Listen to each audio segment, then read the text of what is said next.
Hello बच्चों, concept academy सोमभर में आप सभी का स्वागत है।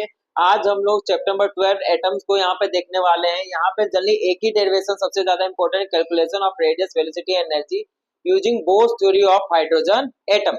यहाँ पर क्या है बच्चों, न्यूक्लियस के चारों ओर एटम जो है वो राउंड लगा रहा है, सर्कल में ऑर्बिट पे घूम रहा है।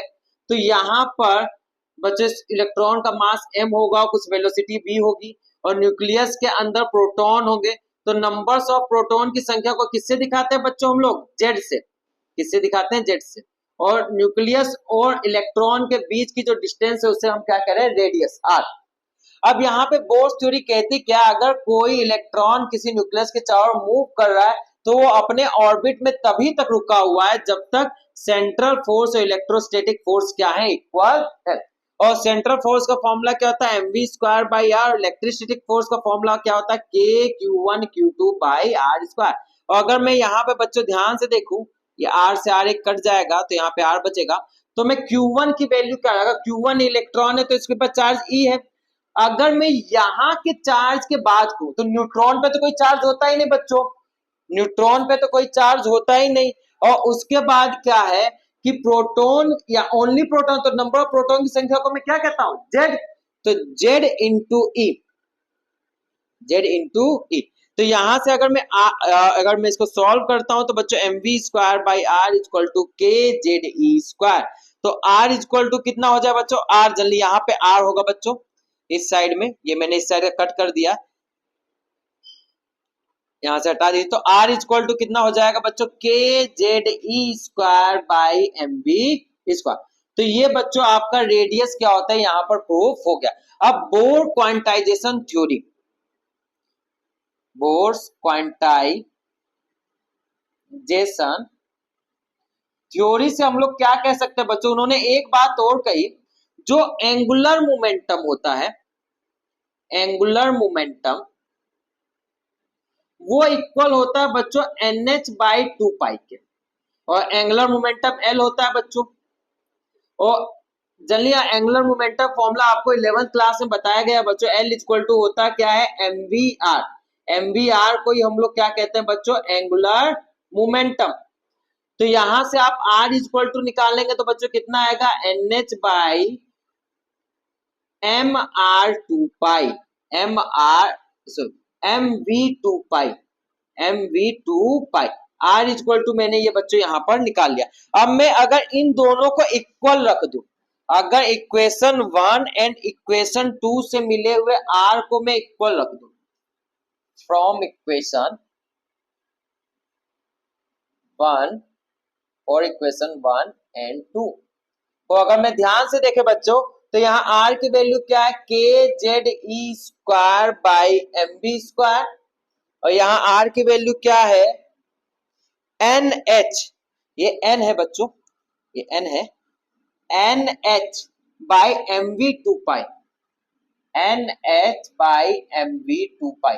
तो यहां से आप v निकाल सकते बच्चों, ये v से v यहां गया तो इस v को ऊपर ले जाइए, के जेड ई, m से m जा सकता है बच्चों यहां पर, के जेड ई स्क्वायर। यहां बचा क्या बच्चों? v। और यहाँ पे क्या बचा? एन एच बाई 2 पाई। अगर v इक्वल टू देखे तो बच्चों, तो v इक्वल टू हो जाएगा K Z E square 2 pi by N H. तो ये फॉर्मूला किसका आ गया बच्चों? वेलोसिटी का, वेलोसिटी का। इस वेलोसिटी के फॉर्मूले को आप बच्चों कहां रख दीजिए? इस आर में, इक्वेशन 1 में, फ्रॉम इक्वेशन 1।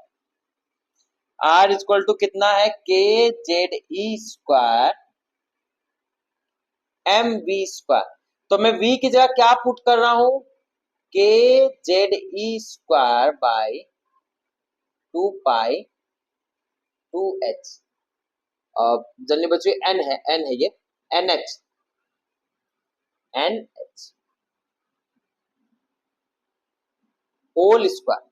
तो अगर मैं इसको सॉल्व करूंगा तो बच्चों आएगा कितना? K Z E square N square H square divided by M K square Z square E power 4 pi square.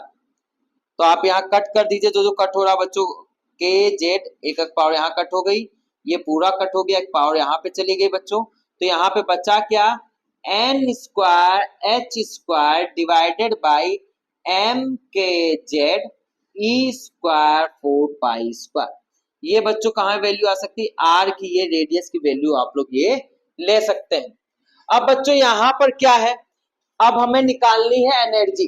Energy में क्या क्या होता है बच्चों, काइनेटिक एनर्जी होती है। काइनेटिक एनर्जी फॉर्मूला क्या होता है, हाफ एम बी स्क्वायर।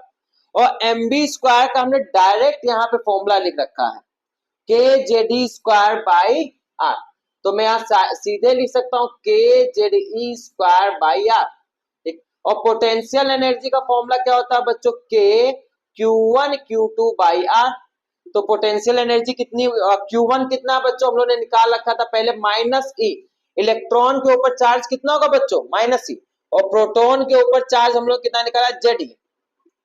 तो कितना आ जाएगा, minus Z E square by R. तो बच्चों अगर मैं टोटल एनर्जी निकालूं तो टोटल एनर्जी का फॉर्मूला यहाँ पे क्या बनता है, टोटल एनर्जी फॉर्मूला क्या बनता है, potential energy plus kinetic energy. तो आप दोनों एनर्जी को जोड़ दीजिए बच्चों, k minus k Z E square by r plus k Z E square by 2r। अगर आप यहाँ एलसीएम लेंगे तो बच्चों 2r आएगा, और माइनस 2 के Z E square plus k Z E square minus k Z E square by 2r। ये टोटल एनर्जी, ये टोटल एनर्जी आप देख रहे हैं बच्चों निगेटिव में। इसका मतलब क्या है कि अगर मुझे इस इलेक्ट्रॉन को यहां से दूर करना या इस एटम से निकालना, तो मुझे इतनी एनर्जी इसको देनी पड़ेगी एटम से निकालने के लिए। ये इतनी एनर्जी स्टोर करके रखा हुआ, अगर आप इसको इतनी एनर्जी दे दे तो एटम इसके ऑर्बिट को छोड़ के चला जाएगा। तो ये होगा बच्चों टोटल एनर्जी का फॉर्मूला। अगर आप यहाँ आर की वैल्यू पुट कर देते हैं, जो मैंने यहाँ पे आर निकाला, इस वैल्यू को यहाँ पे आप पुट कर देते हैं, तो आप टोटल एनर्जी का एक नया फॉर्मूला भी ले सकते हैं। तो बोर्ड्स ने बच्चों यही चीजें समझाई थी। इसके आगे जो स्पेक्ट्रा समझाया था सिलेबस से डिलीट हो चुका, ओनली उसका फॉर्मूला है बच्चों, उसका डेरिवेशन नहीं। तो मुझे उम्मीद है कि बच्चों ये आपको समझ में आया होगा।